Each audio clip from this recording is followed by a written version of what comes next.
অমুক তুমি দুজন দাও, হোয়াট ননসেন্স ইজ দিস? এইভাবে কি দেশ চলে? আপনি একটা এনজিও সরকার, চিটাগং ডিভিশনের সরকার বানায় বসলেন। দেশ তো এইভাবে চলবে না। আপনাকে দেশ চালাতে হলে আপনাকে বুঝে শুনে চালাতে হবে।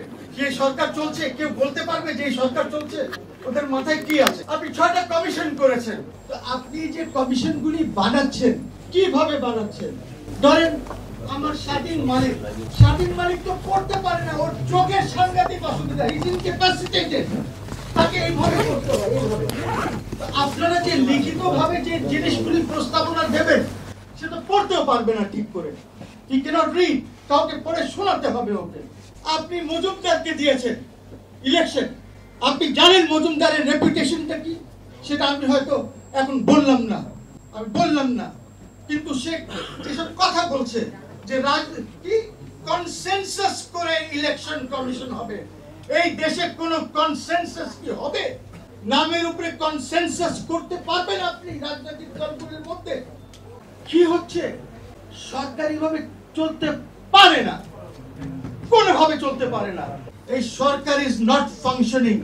আমলারা ঘুষাঘুষি করে, আমলারা পাবলিক অ্যাডমিনিস্ট্রেশনের মিনিস্ট্রি থেকে যে স্ট্রং রুম আছে সেখান থেকে ফাইলস নিয়ে গেছে। আজকে সেকশন অফিসার, 2 দিন পর কি ওই ডেপুটি সেক্রেটারি, তারপর জয়েন্ট সেক্রেটারি, নিজের এই প্রমোশন দিয়ে চলছে।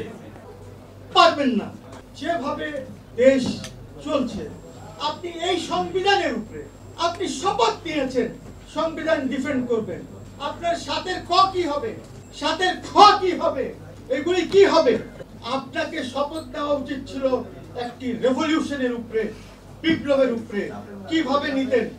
আপনাকে একটি প্রোক্লেমেশন বানানো উচিত ছিল, এই সংবিধানকে ছুঁড়ে ফেলে দেওয়া উচিত ছিল, এবং ওই রেভলিউশনারি প্রোক্লেমেশনে আপনি সংবিধানে ওত দিতেন, ওইখানে ওত আপনার দেওয়া হতো।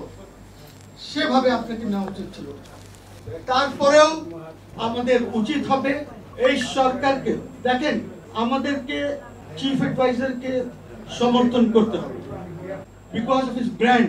যদি আমরা সেটা না করি, ওনার নাম যদি অ্যানাউন্স না করতো 6 তারিখে, তাহলে কিন্তু এই দেশে প্যারাট্রুপার্স নামতো এখানে। ফেনী ব্রিজ ক্রস করে ইন্ডিয়ান ট্রুপসরা মিরসরাইতে ঢুকে যেত। আপনি 10 কিলোমিটার ওদেরকে দিয়েছেন, 6টা জায়গা দিয়ে দেবেন, 6 জায়গায় তারা বসে কাজ শুরু করবে। 1 তারিখে কেন শুরু করবে? 2-3 মাস কেন লাগবে কমিশনকে কাজ করতে? আর আপনি ওভারল্যাপিং কমিশনস দিয়েছেন। একটা দিয়েছেন জুডিশিয়ারির জন্য, একটা দিয়েছেন সংবিধানের জন্য, একটা দিয়েছেন ইলেকশনের জন্য। কি ইলেকশন অথবা জুডিশিয়ারি এটা কি সংবিধানের বাইরে? এগুলো তো সব সংবিধানের ভিতরেই থাকতে হবে।